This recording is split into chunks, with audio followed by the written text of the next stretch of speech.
All right, so for this video, I want to talk about junk silver, or more specifically, American junk silver. And the reason I want to do that is because I know there's a lot of people that don't understand exactly what it is, how it works, how to add it up, things like that. I have family members. I talk about you need to get silver because of uncertain times, and junk silver would be a good type to get because of the low premium, and it's recognized because it's a minted item and things like that. And they don't understand it all, so I figured why not make a video talking about that for this channel, and we'll look at several different examples. But just to give a basic definition, junk silver is circulated coinage like these that we'll be looking at that was originally made in silver. Okay, so the United States used to be a prosperous enough country to make money out of gold and silver. The gold stopped in the 30s, and the silver stopped in the 60s and beginning of 70s. And we'll discuss that as we look at some of the 40% here that I have. But I just wanted to go through and explain that for people. So this will be just kind of an informative video dealing with junk U.S. silver, and maybe I'll cover foreign silver in some other videos. But anyway, let's just jump in here. The first one I want to look at is the 90% dime. Now, this is a 1944 Mercury dime. That W there is just in reference to the designer of this coin. It does not mean West Point. I saw an individual online was talking about, oh, the W means West Point. And some people were trying to tell him, no, West Point didn't make these coins back in the 1940s, early 1900s, but he was emphatic that it means West Point because he Googled it and that's what it said. But in reality, that W is just a reference to the designer of the Mercury dime. But in regards to the silver, this is 90%, and a lot of the coins that we're going to be looking at, we're going to start with 90%, and then we'll work our way into some other varieties, different percentages. But if you're coin roll hunting, you know that the rim, the side there of the coin, will always have that silver look versus the brownish copper look. And so that's one way to tell that it's 90% silver. But this dime here, if we go on to the site I like to use is coinflation.com. They have a silver melt calculator. And here it says quantity of coin. So if we just said how much silver is in that coin that I showed you, and you say submit, just one of them, the silver value is $1.68. So what used to be worth 10 cents is now worth $1.68 in silver, okay? Now, it lets you know that there is 0.0723 troy ounces of silver in one Mercury dime.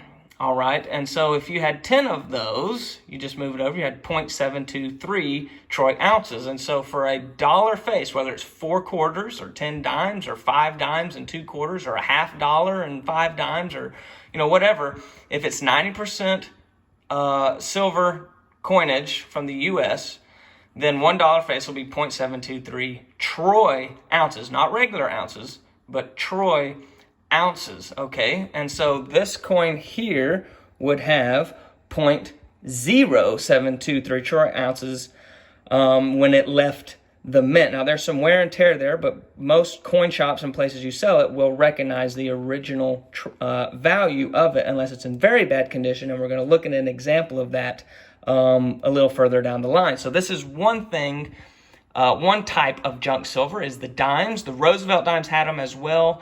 It actually goes up to the year 1964, okay? 1964 Roosevelt dimes. So that'd be the latest year that you could get a 90% silver dime, okay? And it would have the same amount of troy ounces of silver as the Mercury dime up to that year. After that, they went to pot metal, okay? So that is the Mercury dime. You can still find these in coin rolls, but it's rare, it's hard, but you can still find them in rolls from the bank. Now, the next junk silver item I have here is a 1941 quarter. Notice it's got that silver color on the edge instead of the brown, and this is just a Washington quarter, and it also would go up to the year 1964, right? And then other varieties before that would have the same amount. The Standing and the Barber and all those have the 90% silver composition. Okay, and so if we just submit that through here, then we see that the silver value is $4.21, and there's 0.1808 troy ounces in just one of these quarters. All right, so about $5 worth, or I guess about $4 worth, but you usually can charge a little premium, so about $5 you should be able to get for a just regular old circulated silver quarter. So that's something else, and you can find these as well in coin roll hunting. Next, we have the $50, also 90% up to 1964. This is the Benjamin Franklin design, which went to 1963. In 64, they switched to the Kennedy design, which looks like this, but this one is a 40% that we'll deal with later. All right, so let's just punch that in to get the statistics on it. So we've got the Franklin $50. Once again, it would be the same no matter what variety it is, as long as it's 1964 or earlier. Submit. There is $8.42 worth of silver in that at the time of this recording. And there's 0.3617 troy ounces of silver in a Franklin $50. All right, and that gives you some other things. If you had a whole roll of them, it'd be worth that much in silver. That's just in circulate condition without any premium added in. All right, so that is the $50, 9% $50 of junk silver. Also something you can find in coin roll hunts. All right, now let's look at dollars. This is a piece dollar, which is 90% silver as well. You can look at the rim and see the design there. These carry a higher premium because they're just more collectible, right? These silver dollar coins. But if we want to look up the statistics on it, okay, they only went up to 1935, right? And then you have the Ike dollars, which are 40%, and we'll look at that a little later. But you see that silver dollars stopped in 1935. They continued to make these coins in silver up until 1964, but the dollars were just up until 1935. That's one reason why they are more valuable, is because they were not minted as late. And if we just pull up the stats on that, now you'll notice it says there's 1801 in silver, but you could probably get 25 bucks for something like that. Now notice this, it's 0.7735 troy ounces, and so there's actually more. It's 90% silver, just like these coins are 90% silver, and this is 90% silver. However, there's more silver in a silver dollar coin than there would be in 4 silver quarters or 10 silver dimes, or whatever. A dollar face value of these coins would actually have a little less silver than a dollar face value of this coin, okay? And that's true of the Morgan dollar as well. And so this one is 1801, and it says there's 0.7735 troy ounces of silver in that coin. Now, something I want to talk about is coal coins, right? Or something that's badly worn down. If we look on the scale here, okay, and let me get this turned on. Okay, so there's troy ounces, and we put this on. Now these are a different design, but it would have been the same weight and same silver composition, 90%. And we throw that on there, it's 0.855 troy ounces. This one is 0.805 ounces. So there is less silver here, although by the book, they would have the same amount of silver. You can tell this is very worn down and wore out. So if you're buying these from someone, or if you're selling them and you want to be honest and you say, hey, that's pretty wore out, rather than trying to figure out a price based on what it would have been when it came out of the mint, this is not mint condition, but it's decent enough to just go off of the statistics. This one is so worn down, you would actually want to weigh it out and say, okay, 0.805, and then do the math. You would say, whoops, let me clear that out, 0.805 times 0.90% silver, right? It's not 100% silver. This is the weight of the 100% of the coin.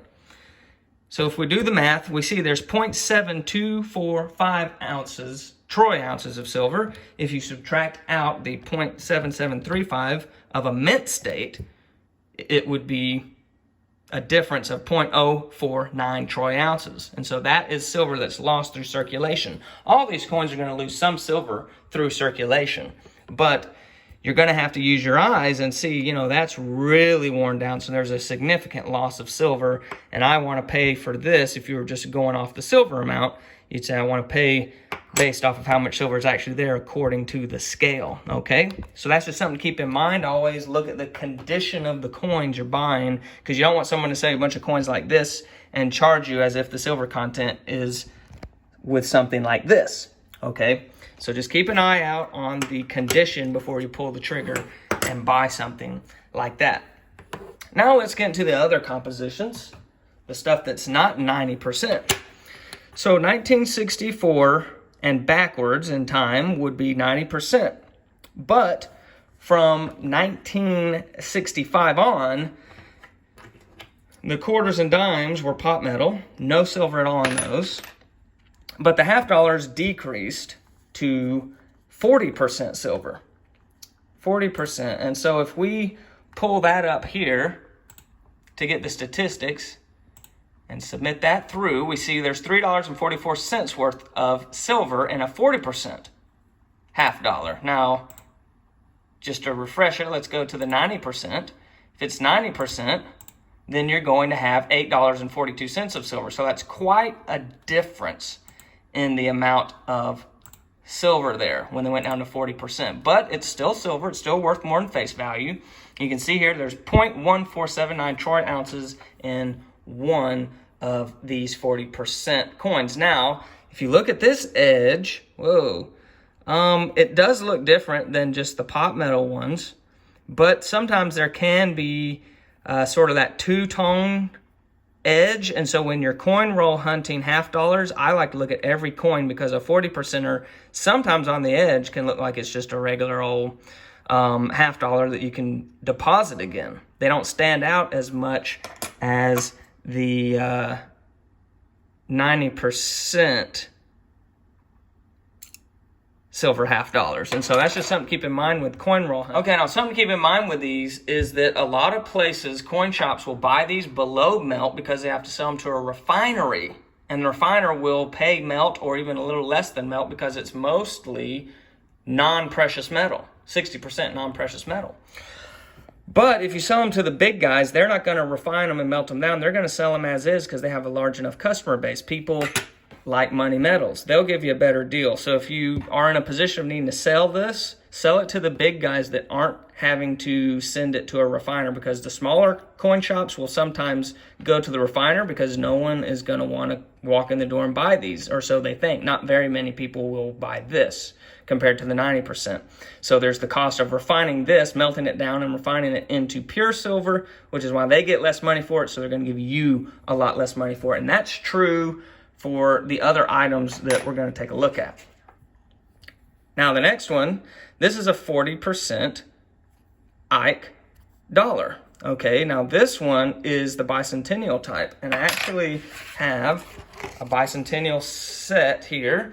So this would show you the 40% coins, the half dollar, dollar, and quarter, but they've got to have the S mint mark. If they don't have that and they're bicentennials, then they're just, pot metal coins. They don't have any precious metal in them, any silver. But if they have the S on them, like this one also does, if you can see that, then it does have 40% silver. So let's look up the stats on a 40% Ike dollar. If I can get down here and pull that up, $7.37. So there's less silver here than here, because this is 90%. Even though it's a bigger coin, this is 90%, and that is 40%. So that's just something to keep in mind. Those might have a little collector value, but not much. There is 0.3162 troy ounces of silver in a silver Ike dollar, and of course there's no 90% ite variety that you're going to find in a circulated condition or at all for that matter. They're all going to be 40%, so just keep that in mind. I kind of like them. I think it's a cool coin, but it is only 40% silver. And if you go to a coin shop, they might try to sell it to you at the refining price, so below melt. So just be careful buying and selling those items. Now, I want to move towards this guy here. This is a war nickel, and you can still find these in your coin roll hunting of nickels. This is a 1944 San Francisco war nickel. It's a silver nickel, which means it's 35%. So now we're down from the 40% there. We looked at 90% and then 40%. Now we're looking at a 35% war nickel. And that was because during World War II, the metal that would ordinarily be in a nickel was needed for the war effort, and so they had to put silver in there and substitute it during those years. And the way to tell is real easy. If you flip it over on top of the Monticello, if the mint mark is there, it's silver. If there's no mint mark or it's on the front side, then that means it is not silver. And you have to be careful because the first year they did this, some coins were minted with pot metal, some were minted with silver. And so you always have to check that. You can't go by the year. You have to go by this mint mark on top of the Monticello to know that it's silver. This is another item that will be purchased at a local shop for below melt a lot of times, a refining price. But if you sell it to the big guys, you can get a much better deal. Just another friendly reminder of that. And so if we pull up war nickel and submit to get the statistics, it's $1.31 worth of silver in one of these nickels. That's a pretty good return. If you get it in a bankroll, you paid 5 cents for it. It's worth $1.31. It's 0.0563 troy ounces, and I believe that in a roll of these, it's a 1.125. So an ounce and an eighth of silver, troy ounces, is what would be in a full roll of these war nickels. Okay, so that's a silver war nickel, 35%. You can still find them coin roll hunting. If you sell them, you'll probably do better selling them either to an individual or to a big outfit rather than a local coin shop. And now the last one I look at is not something you're going to find in a coin roll. This is a 1853 3-cent silver piece. So it is silver. It was minted with silver. You might consider it junk silver, although it will carry a higher premium than the melt value. It's an interesting coin, 3 cents, but because 3 cents are not used and haven't been used for a long time, you probably will not find this in a coin roll unless it somehow finds its way into a penny roll or a dime roll, but that'd be a freak thing because if you look at the dime next to it, the dime almost looks big, although a dime is a pretty small coin, right? Quarter, dime, 3 cent piece is very small. So it'd be a very rare freak thing to find it. You probably will not find one of these in a coin roll hunt. Okay, but I just wanted to look at that. The composition on this one, they don't have it listed in Coinflation. That's how unique it is, I guess you could say. But the minted weight would be 0.08 grams. 0.08 grams. And the composition is 75% silver, 25% copper, and it's 0.8 grams. 0.08 grams. And so in troy ounces, that's 0.0257, right? So come over to the calculator and say 0.0257 troy ounces total weight times 75% silver. So you've got 0.019 troy ounces of silver. If we just kind of ballpark the silver price right now of $23 an ounce, you can see it's a very small amount of silver there. Just a very, very small amount. So not much silver value here. I guess the face value is 3 cents. The melt value is 44 cents. But these fetch a much higher price than 44 cents. Not because of silver content really, but because of the rarity and the age, right? Mid-1800s. This is Civil War here. Not in the greatest condition, but nevertheless, it is a 3-cent nickel, and it does have silver in it. There is precious metal here, but it's a very, very small amount. So I hope this video was interesting and somewhat informative. If you didn't know much about junk silver, maybe now you know a little more about the different varieties there. You've got your dollars, you've got your 40%, your 35%, your 90%, and your 3-cent there, which is 75% silver. And there may be some other items that are created. I know they made some 90% stake quarters and things like that. But this is just a general overview of the silver coinage that's available from the U.S. Mint, historically speaking. And like I said, a lot of these items, not the dollar so much, but like these items here can be found in coin rolls. And so that's always a good deal to get those at face value from the bank and then have, many times the face value in silver. So anyway, if you're looking to get into coin roll hunting, those are some things to look for. Or if you're looking to invest, you can typically get this kind of stuff. Very low premium silver. It's recognized. People know it and they trust it. And so that's why I wanted to make the video, and hope you enjoyed that.